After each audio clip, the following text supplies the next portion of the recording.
Hi, everybody, and welcome back to oh, almost said Game Grumps, but not quite. More gargames, and we're on level 2, and it's in like the mountains and the mines and all that stuff. I hope they don't run into Aerosmith or get lost and have to have some people come save them. Pun limit exceeded. Pun limit exceeded. Okay, sorry. Um, Yeah, this is where the game starts to amp up in difficulty a little bit. I noticed because you saw how I breezed through the first level in one little play. Oops! Spoiler alert! Everyone clicks off the video now. I think the views still count. Anyway, so yeah, and I just absolutely love how you get to use animals.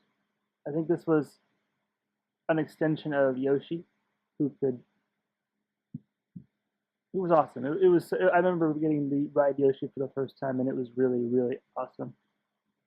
Not only was he an extra hit, he also I could reach and destroy enemies easier. The game got easier, and the animal buddies in Donkey Kong Country are the same function, but again, just more alive and vivid. The graphics are better. I mean, you saw how awesome that frog looked. It was so colorful and chameleon esque. And now, oh man, this level, just, I mean, I, I'm almost speechless over it, but I feel subconscious about being speechless. This was a nice surprise. When I first discovered I could do that, that was pretty awesome. And you got to discover, again, we're back on the subject of animal friends. You got to get something that was essentially a fish with a sword on it. I don't know what they call them. I know there's a real term for these kind of fishes. I know this isn't like a made up character that Rare created, but it's a fish with a sword on its face. And it's awesome to be able to poke stuff and move faster. Role playing as a fish, essentially. This blew my mind when I was a kid. So exciting. Now I'm thinking of a really mediocre John Travolta movie. I kind of liked Swordfish. Sorry, guys. I saw what was fun in it. I saw it was kind of a fun little hackers romp and all that stuff. And I suppose I could see what was terrible about it.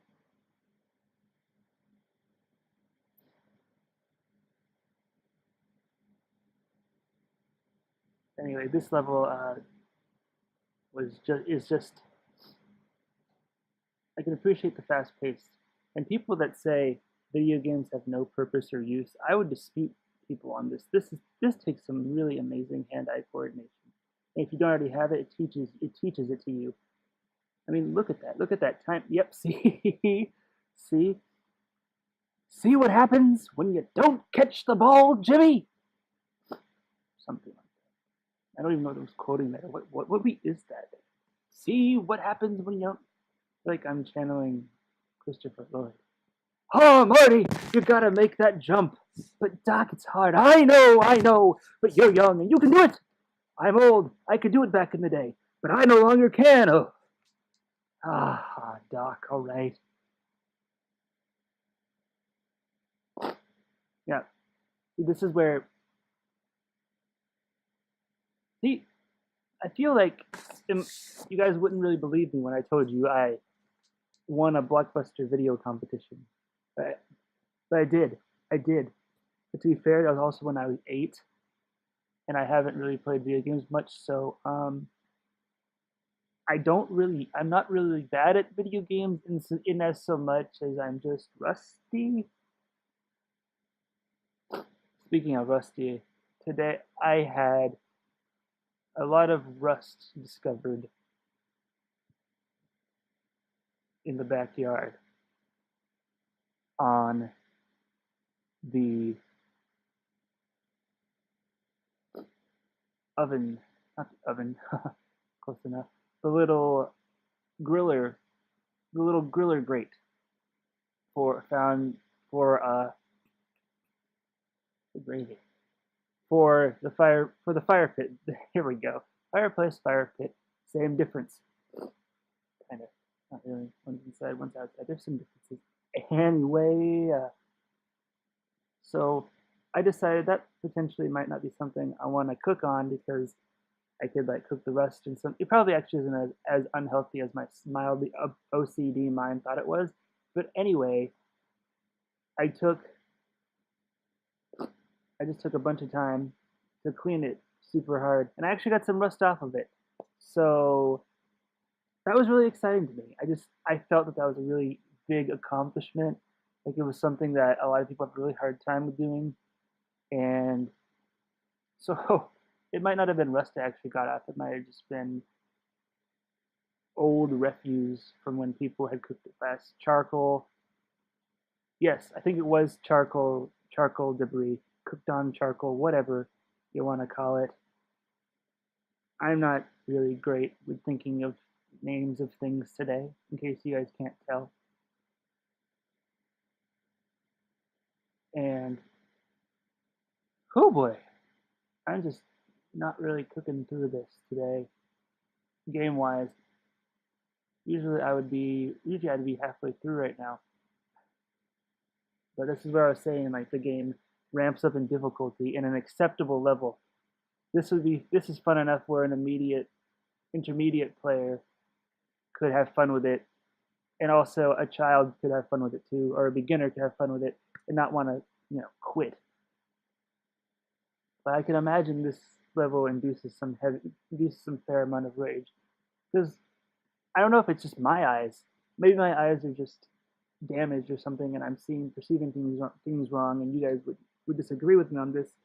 But I feel with some of these jumps, especially like overturned minecarts, I clear it. I promise you. I swear that I do. But whether it's hit detection, whatever, it goes right through. I still take a hit and lose a comm. I don't know if that's real or not. I don't know if that's a real perception. Because like I said, this game is very, very, very well done. But there's little I notice little things like rarely, no pun intended, is there is there like hit detection off. And it's pretty exclusively on levels like this. So it doesn't have a whole it doesn't matter much. I just found that frustrating. But again, that could just be me again not getting that really super precise timing down. A really tight, precise timing. That's where I feel like the fairness difficulty of this game can slightly tilt at moments like that because that's just cheap. See? Yeah, see, it hit. It hit. Maybe that was again me just perceiving me think me. Yeah, my timing is just off. But that's some tight timing, isn't it? Am I crazy, or is that some ridiculous timing? Like you have to be so. Maybe you start at the couple tracks before the other ones. Look. See, so maybe I start before. I have to jump ahead before. I don't know. Dang it! And that one too. Maybe again they trick you up and they're like, oh, you jump. And it's like you kind of have to have that kind of rhythm to it or something like that. They change up a precise rhythm with something special like that just to challenge you. And I suppose it wouldn't matter if they did it once or twice, but since you only have essentially two hits, it's mildly cheap that they do that. Because then you're guaranteed to round 4 and round 5 these levels. Again, not if you're an XP, of course. I know there's some people who could just be like, boy, you don't know. I can get through this easily peasily. I had a friend like that who would just always be like, I can beat it. I can do it. You just are terrible. I'm just so. I am truly the master at everything. It wasn't like he was just so. I was like, come on, aren't we on an equal playing field? I mean, you are a little bit above me, but you have to be like, you have to be the superior about it. Gotta make way for the homo superior, the gamer superior. Pretty much. Like the coordination, the timing on this is like the world of timing in this game. Because look at this. Look at that. Look at this. It's still the same. Like, look how much precise timing you have to have. It's awesome. I can, like I said, I'm sure it will. I'm sure it will absolutely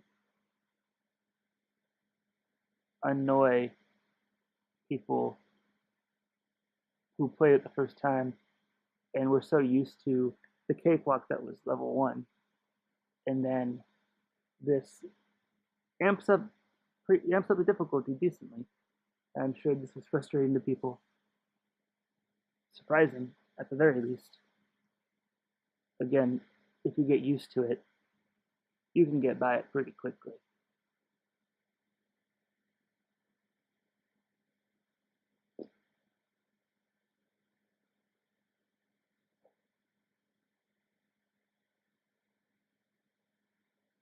Slow going, slow going. I will preface it. I'm not going to get through the whole world today. I'm just not. So this is part one of World One. But it's cool though. I wanted, my goal was to breeze through every single world in a day, and then have this playthrough be done in about a week or so. But that is not going to happen. That just isn't. And that's okay, because I'm not on some tight schedule where you guys would be like, oh, I expect you to move on to another game in a week. Unless that's the case, and you guys tell me it is, and then I'll hurry. And you'll probably expect some longer episodes, which you guys might be fine with. But I imagine right now at this juncture, going over a half hour, even even 20 minutes is stretching it for now. But maybe down the road I'll do some double episodes if I feel like it. I just don't think Donkey Kong is exactly the most exciting game for that. Maybe if I play an RPG or something, or if I really get going on a tangent or something, I'm telling some really great, crazy story. And I apologize. By the way, I do apologize for the sniffs here and there. I just had a massive sneezing fit before I started, so I do apologize for those sniffs. They won't happen again. We'll have a nice, clear audio, relatively. Given that my microphone isn't great, so there's probably going to be some chunkiness to it anyway. So actually, though, I do hate to say it because of time and because of the fact that the world is a little longer, and I just keep dying. So that maybe if I had a perfect speed run of it, yep, see, game over. So unfortunately, I'm gonna wrap it up for today, but I will see you guys tomorrow. Thank you all so much for everything. I will talk to you wherever I happen to talk to you. I love you all. Good night. And I forgot to save. Whoopsie. Looks like I'm going to have some catching up to do. I won't subjugate you guys to that. Right. Bye, guys. Love you.